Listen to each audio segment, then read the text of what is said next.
On this episode of Legends with JBL, my interview with Brian James. You guys' invasion of WCW. The only group in the world with the cojones big enough. Really? We're going to do that? After you left WWE, you did a lot of things against WWE. It was the dumbest mistake I ever made as far as my career goes. Did you have a combat role in Gulf War I? We saw some small arms exchanges. Your factors of addiction. I was unemployed, I was a drug addict, and I contemplated suicide, like a lot. Do you look back and think, man, if I just would have been sober in '95, the run I could have had?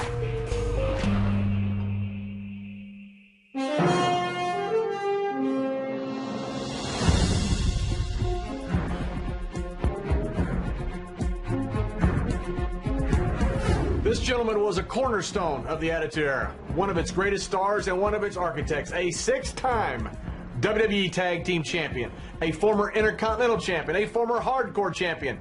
This man is a great story of perseverance, of human will, and simply sometimes good guys win. Problems with addiction cost this gentleman many championships, many years on top of that mountain. This gentleman's story ends well, though, and he has become an inspiration to many. Born into a wrestling family, he served his country proudly in Gulf War I in Iraq, and once a mid-card talent that, given a chance, not only took the bull by the horns, he threw that bull on the barbecue and ate it. He is now one of the prime creative forces behind WWE after returning following his father's induction into the WWE Hall of Fame. This is Brian Armstrong, the Road Dogg, Jesse James. John, thank you for those kind words. I almost feel like somebody. Well, you are somebody. You're now actually they, right? I mean, like when we were back in the Attitude Era, we always talked about, well, they said, talking about creative. You're now they. They want him to beat you. That's right. Yeah, well, tell them I said to kiss. You know what I said. We've confused people now with pronouns right now, and that's excellent. I'll tell you what we confused them with. From the onset of this television show, you and I both have actual H2O in those glasses. We do. And we have ties on. I don't think anybody would have dreamed that 20 years ago, and it was 20 years ago, we first met each other, that 20 years later we'd be wearing ties doing something for the WWE Network because Al Gore had just invented the internet. Yes. And thank goodness. Thank goodness. Thank you, Al. Tim Berners-Lee had something to do with it, but not as much as Al Gore. And we're sitting here with non-alcoholic drinks. That's incredible. And if we were going to be honest with each other for a second, it's a miracle that we're both alive today. But the fact that we are and sitting here wearing suits and ties and talking about the WWE on the WWE Network is, it's a miracle. I mean, it really is. And looking back to 20 years ago, I couldn't imagine myself sitting here in a suit and tie. That's for dang sure. But I'm truly humbled by some of the, you just telling my story, like you put me over like I was actually somebody, and looking back on it, I might have been. I just don't remember what you kids call the 90s. Like I don't have a faded, vague memory of all that. But from what I understood, we had a really good time. I think you had a pretty good run from what I hear. I think me and Ron actually wrestled you. Me and Barry wrestled you guys. You and Barry, many times. Remember some great stories about. You know what's funny is business has just changed. The world's changed. For sure. You know, in 1980, 1990, people talk about how different things are now, but the world is different now. You know, people ask me all the time about the movie The Wrestler, and is that really what goes on? Yeah, that really was what went on. For sure. Just like I was in pro football for a while, and North Dallas 40 was what went on back then. And now you have a very sterile, a very corporate NFL, and you have what people call a very corporate WWE, and I would argue that it's changed for the better. I would argue that it's changed for the better 100%, because I know the employee that I was back then, and I know the type of employee that we demand we have today, and it's two totally different individuals. But I remember the time that I saw the change starting to come to the locker room, and it was with Edge and Christian. And they came in as young, hungry sports entertainers, and they just wanted to do their job to the best of their ability, and they showed up on time, and they didn't go out and party. And I laughed at them. I scoffed at their behavior because I thought it was ludicrous for you not to be. You mean you slept last night? Well, what kind of man are you? You didn't get in a fight? And I look back and think, man, they had it right, and how wrong was I? You know? When you started, you came out of a family of sports entertainers. Your dad was a very famous Bullet Bob Armstrong. But you chose, even though your brothers went into wrestling, you chose to go into the Marines. Right. What was that decision? Was there not pressure for you to go into wrestling? No, there actually was just the opposite. My dad pressured me, tried to talk me into not going into wrestling, just because he knew the life that he had led, and he wasn't sure that he wanted that for his baby boy. And but it was a dream in my heart. But at the time, the reality of it was I was 6'4". I was 162 pounds when I graduated high school. If you so lost I weight, looked like that potted plant right they'd there. have to file a missing persons report on you if you lost weight. If I turned sideways. Yeah. But bless my heart, I was as skinny as a rail, and my father had been in the Marine Corps too, and I didn't want to go to college, and I didn't get a scholarship for football or baseball or basketball, anything I was playing. Average athlete, wasn't exceptional by any means. And so I wanted to be a wrestler, but I just couldn't do it at the time. Physically, I just didn't think it was a possibility. So I thought, well, I'll join the military for 6 years. And I really loved that, to be quite honest with you. I loved the structure and the discipline and all that. I was raised by kind of a drill instructor and my dad, and so I kind of knew what that was about, and it wasn't hard for me. I was pretty good as a Marine, and it was pretty fun too. I got to do a lot of great stuff, jump out of helicopters and rappel, and you know what I mean. Like it was awesome. And so I put on some weight while I was in there, and the pressure was never there, but the drive was. That was my dream to be, and it probably was yours too. But mine was also like my brothers. I watched my older brothers, who I adored, you know what I mean, still do this. And I watched my father. Sometimes it was the only time I see my dad at all was when he was on television, and so because he traveled a lot, like we all do. But I wanted to do it. It was my dream. Did you go straight from high school to the Marines? Yes. So two literally months. when you got out of high school, 2 months later, you go into the Marines. I went to Paris. And you told me a story this week when we were talking on the phone that your father and you shared a very similar honor. Your father served his country in Seoul, and you served in Gulf War I.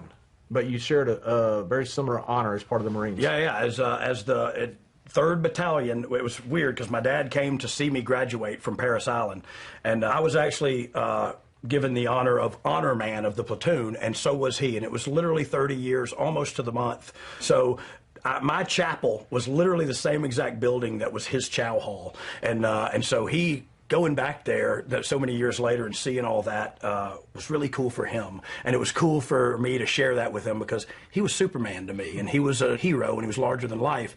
And then I had actually accomplished something that he did, and it made me feel pretty dang good about myself, to be quite honest with you. And he was really proud of that. He's proud of how I've turned out in my life, but he was proud of my success as a sports entertainer as well. But I feel like we share that special something that we served our country in the United States Marine Corps together. And I'm not trying to downplay his relationship with my brothers or anything, but we have that, and that feels good to have with my superhero father, you know what I mean? You commanded a platoon of what, 33 Marines? Yeah. And did you have a combat role in Gulf War I? Yes, we did. We were security detachment around a headquarters unit of Kilo 21, 2nd Battalion, 1st Division. And so we saw, there wasn't a whole lot of small arms combat in that, but we saw some small arms exchanges. We took 2,400 prisoners in one day, one time, because they were... How'd you take 2,400 prisoners? They were giving they all up, at once? Yeah, they were giving up as quick as they could. And this probably wasn't his Republican guards. It was his army. His army. That was supposed to be protecting him. And right. George Bush first marches in there, and these guys just throw down their arms and give up. Say to hell with this. Quick as they can. Yeah, and because they were ill-prepared. How many of you were there to take in 2,400 prisoners? About 50.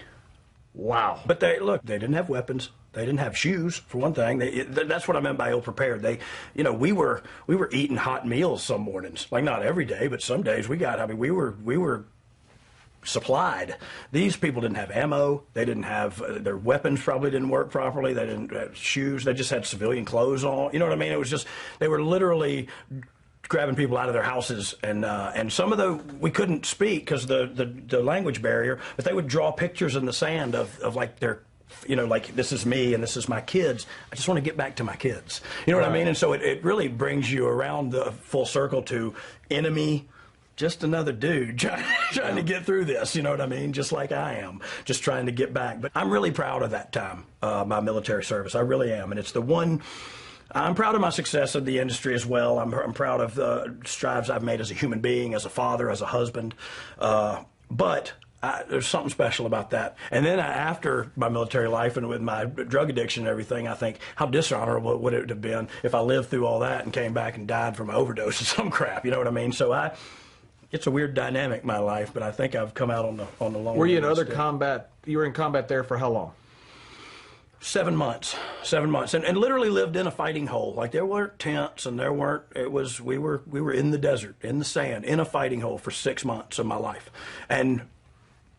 Sometimes, and me and you have had this talk on the corporate jet, but sometimes I think about I have to keep things in perspective, because I remember that I've had that experience. I've lived in a hole made of sand that I dug with my own e-tool and my buddy. There's a little sleeping hole in the back, so when I'm on guard, he can sleep back here, and then we'd switch. And so then I get on a corporate jet and eat sashimi and think, okay, so I should be thankful. We're on for the this. corporate jet one day, just so people know. Me, you, and Michael Hayes, of all people.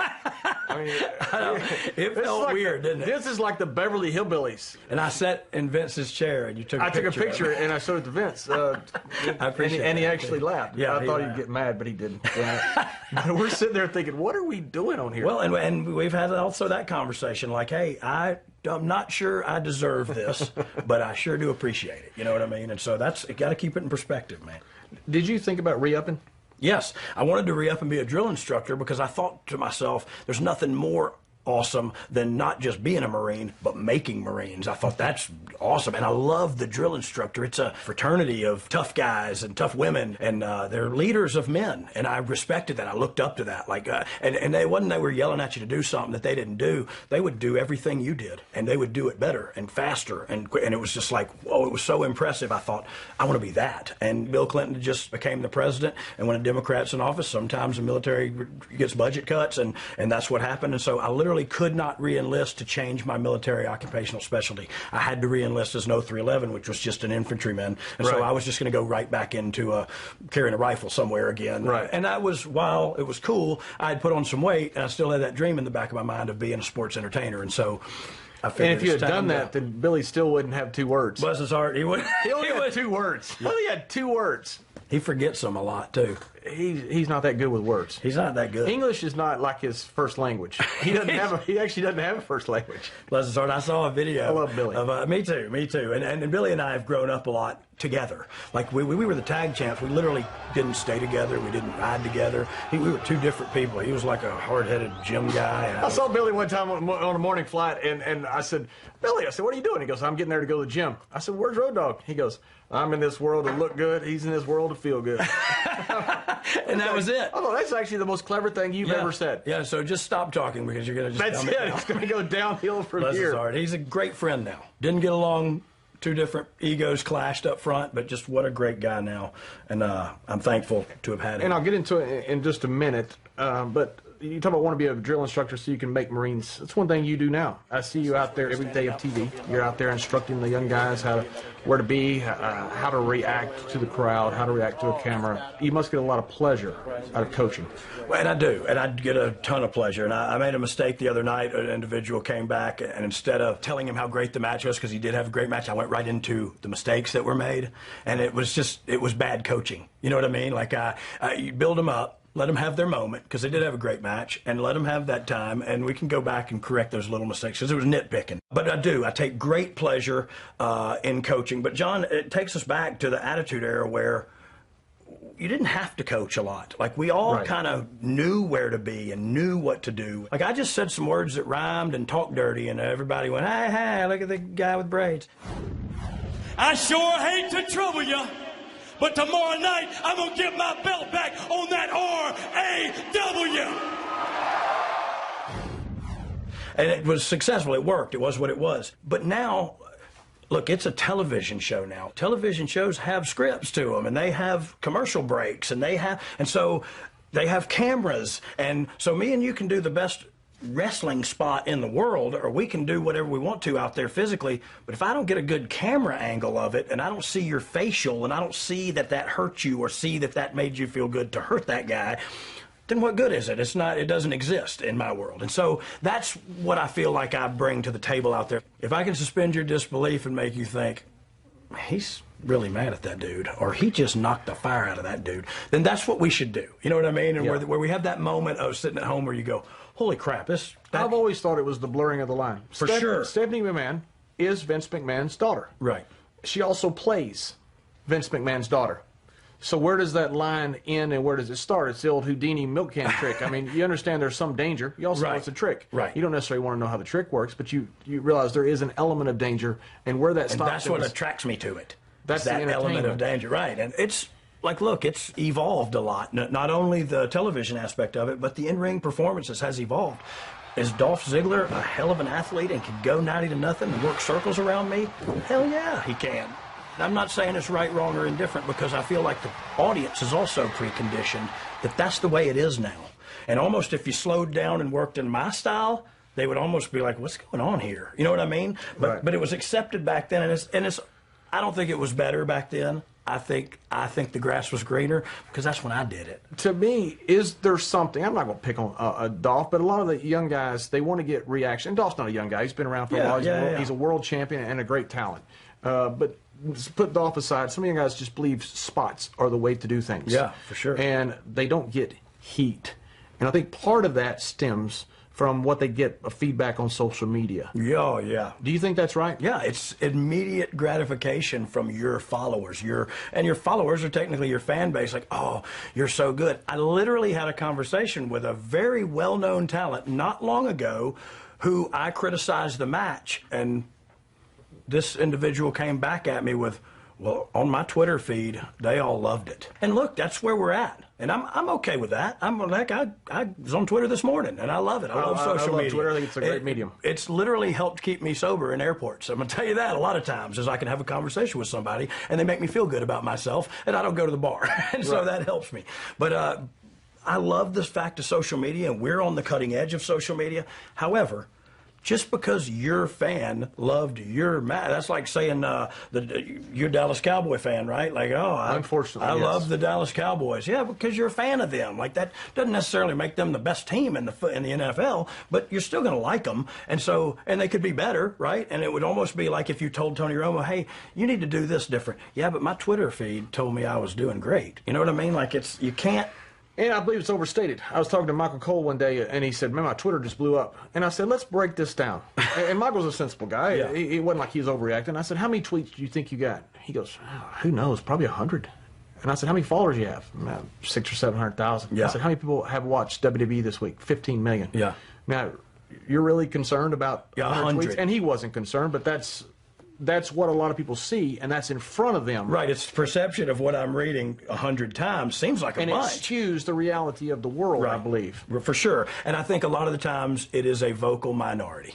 Like, if you have 15 million people watching WWE products throughout the week, WWE content, and 100 of them say one thing, I dare say that's not a trend. You know what I mean? You know, we have over 500 million social media followers in WWE, which is, I tell people that, and they can't believe it. Yeah, I can't believe it. It's unfathomable, right? It's unreal. But when you sit through the social media reports, as we do on Monday, because we do put a huge emphasis on it, and I believe we should. How much we do, that's the debate, and I don't think anybody has the right answer. But Daniel Bryan, leading up to WrestleMania, as King called it so often, well, that was one of the most phenomenal builds I've ever seen, because you position the entire company against him. So the view is that the company is burying him. Yeah. And there's old talent going on social media saying, I'm going to boycott WrestleMania. Why? Because the good guy didn't win. You know, Mick Foley has the network. He can. That's right. But like, Mick was mad. He was wanting to boycott because the good guy didn't win. Right. But that was the magic. It's perception, and that's reality to people. You know what I mean? They perceive it one way, and that's real to them. When you look at social media sentiment, generally, if you have Daniel Bryan on the card, and at the end of the show, he's standing tall and everybody's chanting yes, people are going to say, that show was a 10. Awesome. That was awesome. But if at the end of the show, Dolph Ziggler is down laying on the ground, and people say you're burying him, they're going to say, that show sucked. Right. And it's just sentiment. It's just right then, oh, I don't feel good right now, blah, blah, blah. And you're right. It's 100% that way. And so I think it shouldn't, to say take it with a grain of salt is to belittle it. Like, I don't think you should take it with a grain of salt, but I don't think we change creative direction because of it. Well, before that, 94, you come to WWE, and you come in as the roadie. What do you think of the Dogg? But then you got released. I want to ask you this. Bill Watts was here. Bill Watts got beat by Vince in the territory. Bill Watts goes down to WCW and gets fired. Bill Watts comes to WWE and gets fired, and people talk about what a genius he is. Did you like Bill Watts? As a boss, I did not. Me and Jeff quit. It was the dumbest mistake I ever made as far as my career goes, but I just figured, I was new in this industry, and I just figured, well, Jeff's unhappy with the money he's making. I was making more money than I ever saw in my life, but I didn't know what to do, so Jeff was leaving, so I left with Jeff. Well, in that interim week, Bill Watts took over talent relations and kind of cut all ties. Your deal with Jeff, with My Baby Tonight, the whole idea, which I guess didn't get to play out because Jeff decided to leave. Right. You sang the song, Jeff said he saw it. It was a great storyline. It never got to really play out. Right. You had a phenomenal voice. Still do. You know my baby got me wrapped around a little finger, 'cause she knows that I wanna walk through hell and back to be with her. I can't wait to be alone with my baby tonight. I've seen a lot of people have been very successful in singing that have less talent than you. Why didn't you ever pursue it? I appreciate you saying I have a good voice. I've always fancied myself as a bit of a singer, and we tried to do more here with it. But the truth of it is this is it's not RCA. You know what I mean? This is a sports entertainment industry, and that's what we do. And I was just happened to be pretty decent at that too. And so it just kind of always fell back to that. And I wouldn't even have known how to pursue it.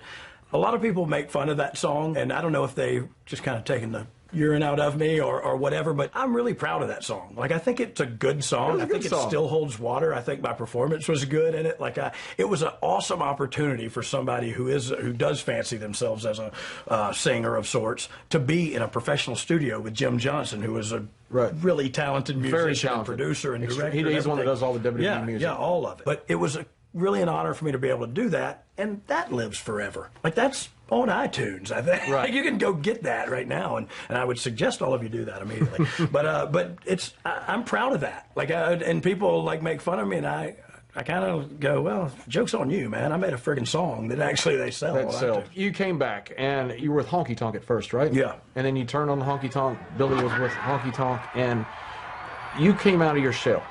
And I remember the day you came out. I think it was a Saturday night show, I believe is what it was. I remember you walking down the ramp. And it's funny because a lot of people talk about stuff like this. The fact that some guys are very entertaining, except when that camera goes on. Yeah. You went from what people were saying, this is a very entertaining guy.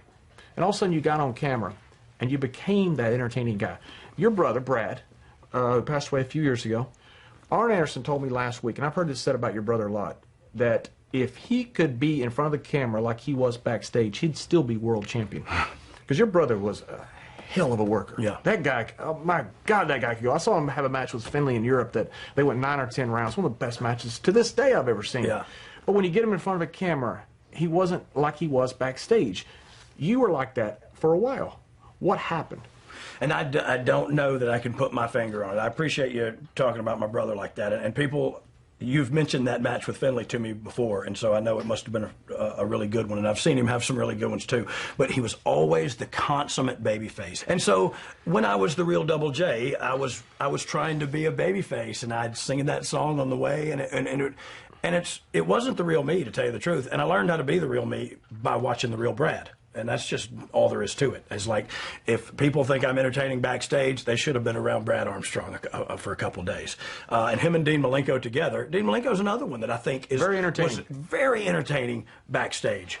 Great technical wrestler in front of the camera and have great matches with anybody, but he was never that entertaining vocal, like he was the Iceman because he was just ice on the TV. He was second generation also. Yeah. Maybe that had something to do with it. He perceived what he was doing in a certain light of historical context. Yeah, from what he saw being successful in his youth is kind of ingrained in how he did it. And I think that's what Brad, he came up in that generation where the good guy was the good guy, and shucks and gold darn it. So I don't know, and I know for a fact I didn't see that change. I'm not that friggin' smart.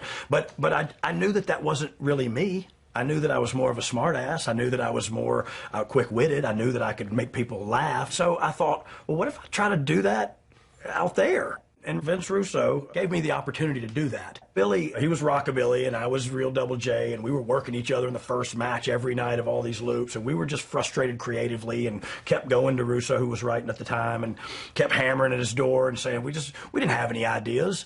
We were the guys that came to you and said, your idea sucks. Oh, really? What do you got? Oh, nothing. You know what I mean? Oh, well, then don't tell me nothing about my idea, if you don't have any. But we didn't have any. We just knew we were frustrated creatively, and he was like, well, what if I put you guys together? And I guess I figured figured if he's going to do it, we got to kind of run with it. And so I just thought, I'm going to throw it all at the wall and see what sticks. And Oh, You Didn't Know came out of, just like you said, watch when I get out there, I'm going to do this. Me and the Underfaker, Brian Lee, Chains was his name with DOA, would literally say, oh, you better text somebody, or it wasn't text at the time, you better page somebody. And I said, I'm going to say it out there. And he was like, no, you ain't.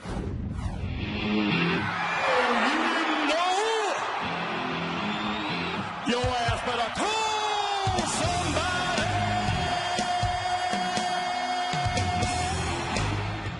Ladies and gentlemen, boys and girls, children of all ages, D-Generation X proudly brings to you its WWF Tag Team Champions of the World, the Road Dogg, Jesse James, the Badass Billy Gunn, the New Age Outlaws. We were just having fun, trying to make each other laugh and stuff. I always thought Michael Jordan, arguably the greatest basketball player ever. A lot of reason people enjoyed watching him, they see that tongue wagging. You see him, he's having a ball. Yeah. And when we're out there and we're trying to pull one over on each other, we're having fun. Right. There's incredible talent there, especially, you know, like when you talk about guys that have made that main roster, there's a lot of talent there. But I think people saw that and said, you know what, I don't necessarily get that, but they're having fun. Right, and it translates to the audience. If you're having a good time, look, it's actually hard work to sit out there and not have a good time with me. So Right. why don't you just let go a little and jump on board and let's have a blast together. It's you can see it sitting at home on your watching television. You can see he's having a blast. This is awesome. It's like seeing a Saturday Night Live skit when Jimmy Fallon cracked up. Like they're having something's funny to that dude, and Yeah. him laughing is making me laugh harder than the crap they wrote 'Cause you that know was they're supposed to having make fun. me laugh. Right. You mentioned Vince Russo. Now, in the Monday Night Wars, Vince McMahon himself said, and look, the conspiracy theories that there's a Bigfoot and there's a Loch Ness Monster, some people actually believed, and may still believe, that Vince Russo was sent down to WCW to sink the ship. Vince McMahon quoted that theory and said that's how bad he was. What were your thoughts of Vince Russo? Like, I think that, you know, after they parted ways, there was probably the relationship had soured. But he was involved in the writing and probably creation of D-Generation X. Having said that, we've talked about how ad lib our generation was. And while he may have written us into interesting predicaments as D-Generation X, there was never one time where he said, why don't you say this? Or you should say this.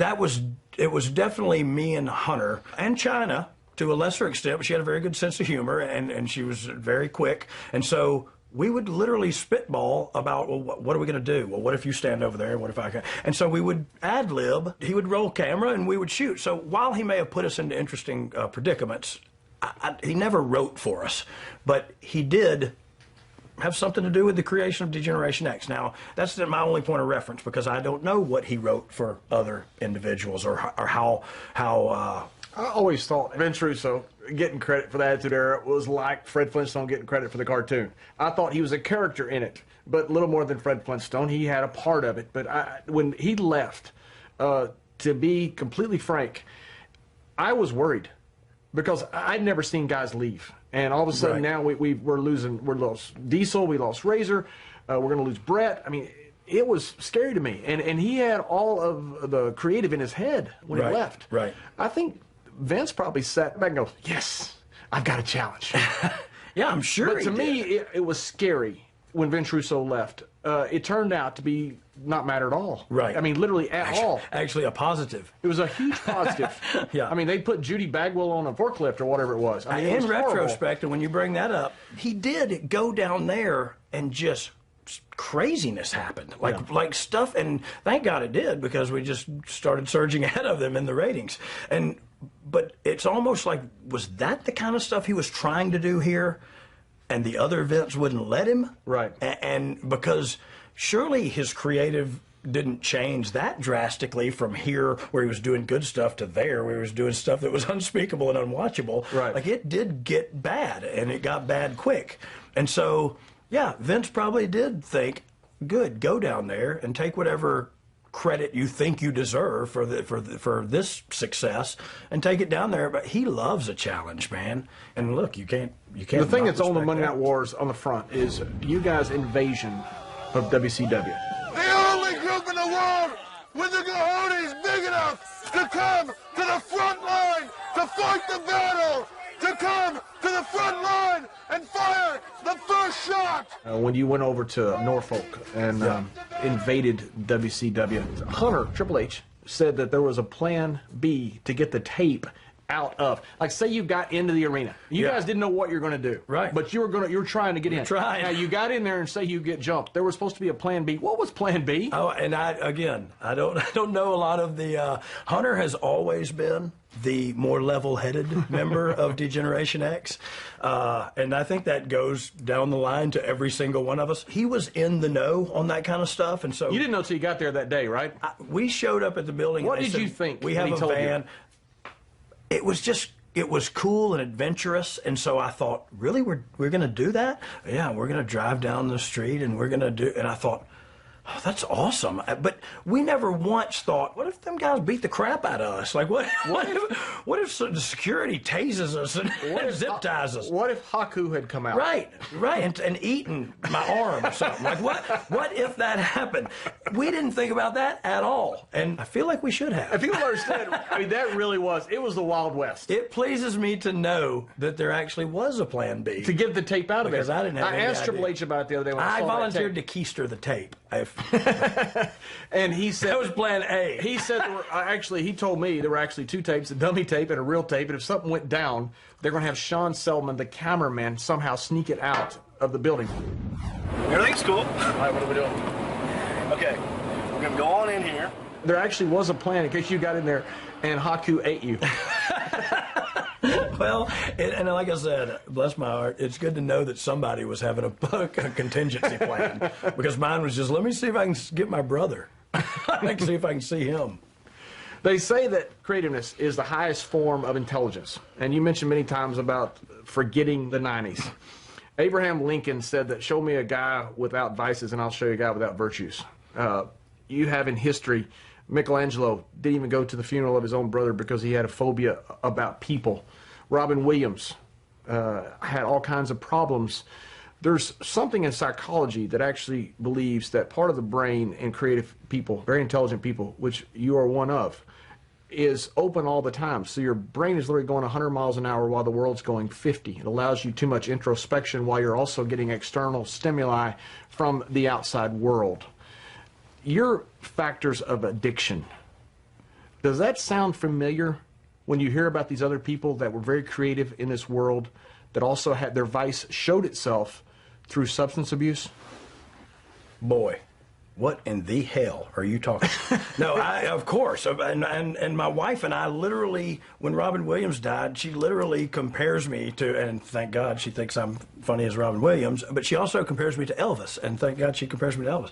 But it was like, I found out in my sobriety that I lived my life like based on fear, and so I turned to oblivion, drugs and alcohol, to try to block out that fear, and it was fear of everything, of people, of when I tell people, like, I hate crowds, I don't like the airports. That's a weakness for me, is the airports, because it's people and that they're not thinking about me. And then I was worried about, are they thinking about me? Is this stain on my shirt? Did they see that? You know what I mean? Like, it's all jumbled. And what sounded familiar is that I'm going 100 and the world's going 50, because I'm in my head.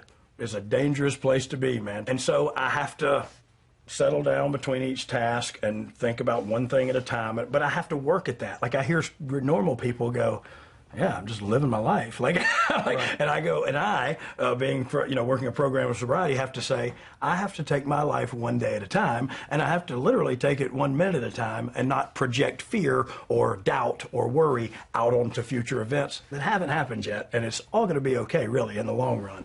And so, yeah, I think creative people in all history, like you mentioned, they're kind of crazy, and there's a fine line between being really smart and really crazy, and I kind of tiptoed on that line, and a lot of times I stumbled off of it because of my addiction. And I think now about my addiction, and like, I did pretty good in this industry. Like, I did pretty well, and I don't feel like I'm being braggadocious. I feel like I watch my stuff back, and I go, dang, I was pretty good. Like, we had a good time, and we were pretty good. And I was screwed up all the time. Like, I really cheated myself, but sometimes I think about, like, I cheated the WWE universe too. Like, how good could I have been had I not been screwed up all the time and trying to just wing it? We suffer a lot from boredom. I think a lot of the drinking and drugs comes from boredom. So if you're in an airport, that's a massive trigger. For sure. And all of a sudden your flight's delayed, or you get home to your hotel, you just left 20,000 people, and all of a sudden you're going, I don't feel like going to bed yet. Yeah, hotel room's another one. Now that I'm sober, though, I literally cherish those opportunities that I have with myself. I'm not scared of me anymore. I don't dislike me anymore. I'm happy with my lot in life, with the person I have become, with the person that I was prior to my addiction, where I became a cheater, a liar, a thief, all those things, because my morals were out the window. I was all screwed up.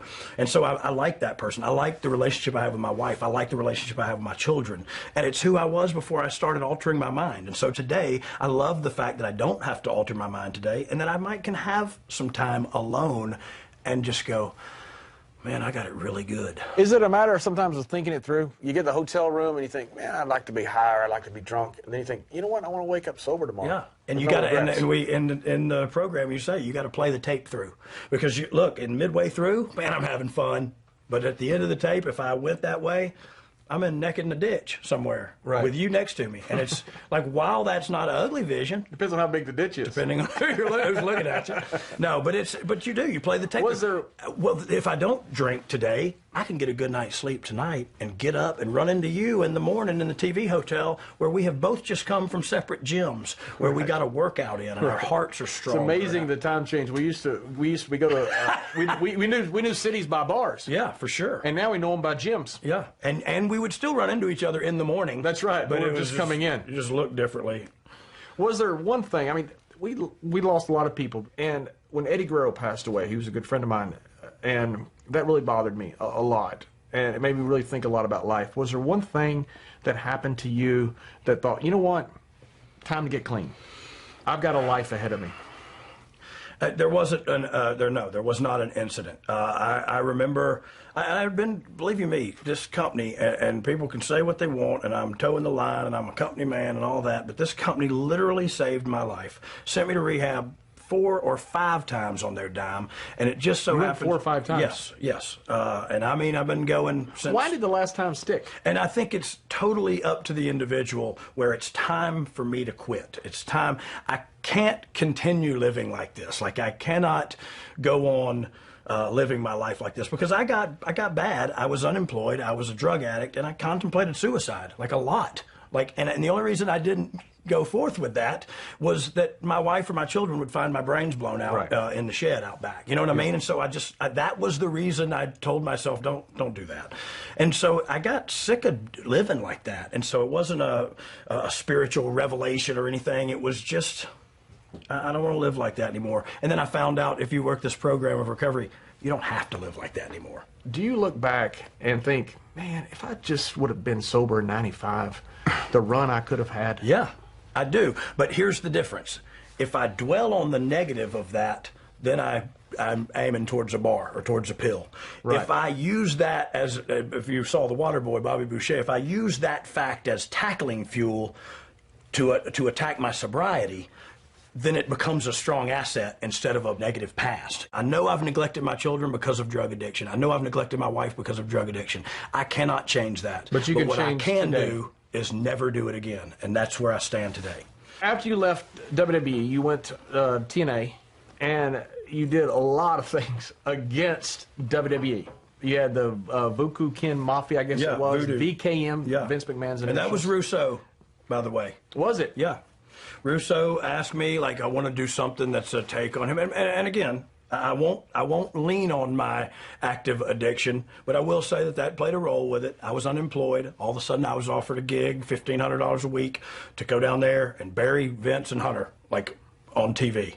Well, I had to pay my bills. I had to buy a drug somewhere. Right. You know what I mean? So that was my way of doing it. And I've talked with those individuals about that since. It wasn't my proudest moment. When you first came back after 2011, when you inducted your father into the Hall of Fame, and you start talking to Vince and Hunter about coming back, you say that did come up? Yes, it did come up, with Hunter especially. What's good about Vince is he's very understanding. And the first time he went to Vince to try to bring me back here, Vince said, he's a known drug addict. Like, why would you hire a known drug addict? And I totally get that mindset, because after you have been untrustworthy for an extended period of time, it takes that same, if not longer, extended period of time to become trustworthy again. Right. And so 2 or 3 times he said no. And the 4th time I think Hunter asked, he said, okay, but it's on you. It's your ass if he comes in and screws everything up. And since then, I have been told by him, which I'm very proud of. I respect Vince a lot. I respect him as a man. I respect him as a leader. I respect him almost in a weird way as a father figure, because he's very demanding of me, and he asked me to give him my best, and my father did the same thing growing up. So when he tells me, like, I doubted you, but I'm proud of you now and what you're doing, and I wish I had 5 more just like you. Like, it makes me feel like $1 million. Yeah. And my father tells me stuff like that. It makes me feel good, too. It's just different for some reason. You know what I mean? Like, everything good I've ever had financially in my life, Vince has given me. First 9 of your life, to use a golf analogy, you've had a pretty good front 9. Pretty good. You start in the Marines, you got an incredible family, and you become one of the greatest stars of one of the greatest eras of sports entertainment. You go through some problems. You're a story of redemption. Well, now you're one of the heads of creative. What does the back 9 hold for you?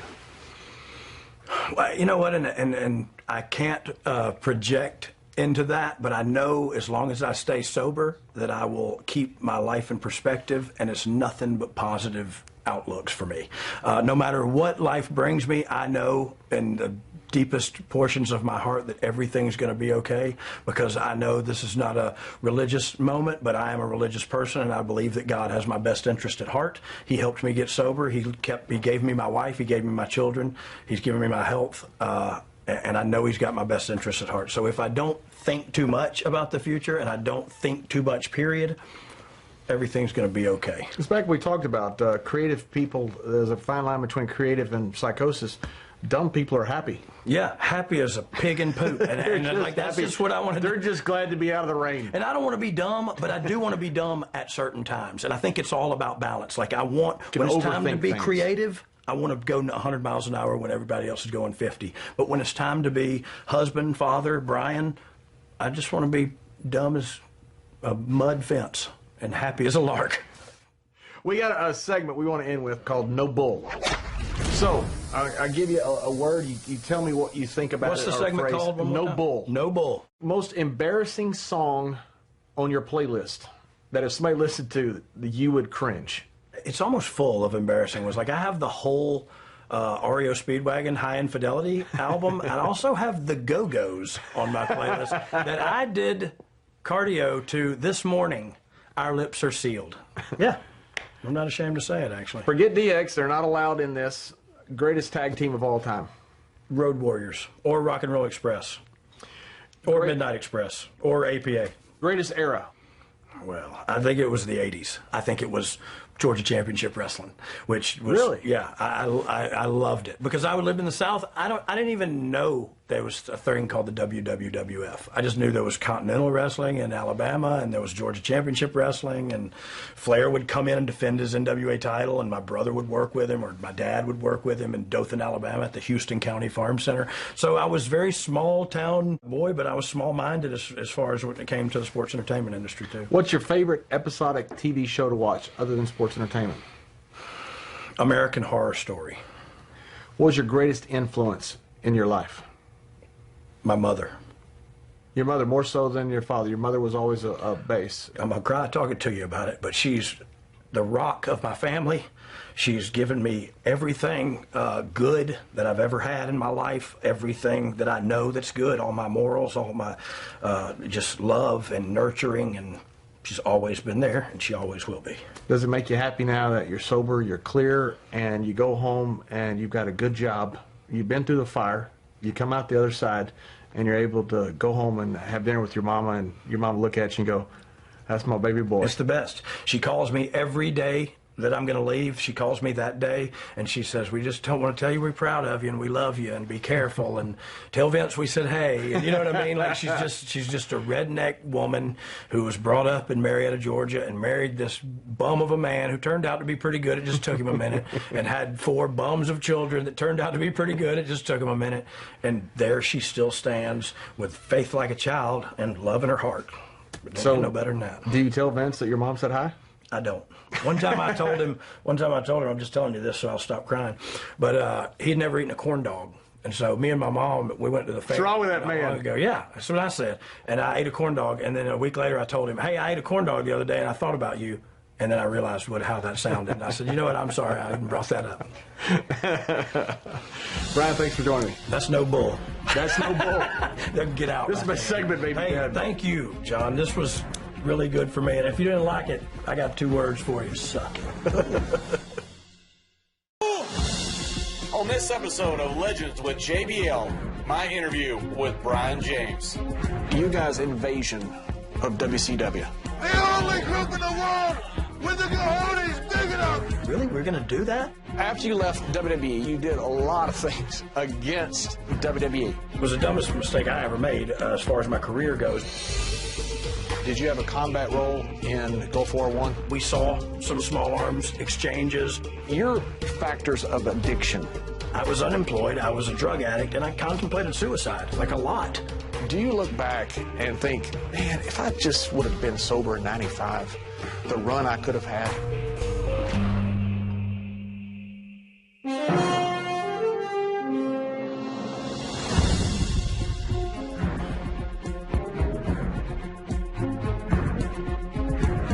This gentleman was a cornerstone of the Attitude Era, one of its greatest stars and one of its architects, a 6-time WWE Tag Team Champion, a former Intercontinental Champion, a former Hardcore Champion. This man is a great story of perseverance, of human will, and simply sometimes good guys win. Problems with addiction cost this gentleman many championships, many years on top of that mountain. This gentleman's story ends well, though, and he has become an inspiration to many. Born into a wrestling family, he served his country proudly in Gulf War I in Iraq, and once a mid-card talent that, given a chance, not only took the bull by the horns, he threw that bull on the barbecue and ate it. He is now one of the prime creative forces behind WWE after returning following his father's induction into the WWE Hall of Fame. This is Brian Armstrong, the Road Dogg, Jesse James. John, thank you for those kind words. I almost feel like somebody. Well, you are somebody. You're now actually they, right? I mean, like when we were back in the Attitude Era, we always talked about, well, they said, talking about creative. You're now they. They want him to beat you. That's right. Yeah, well, tell them I said to kiss. You know what I said. We've I'm confused they people now. with pronouns right now, and that's excellent. I'll tell you what we confused them with from the onset of this television show. You and I both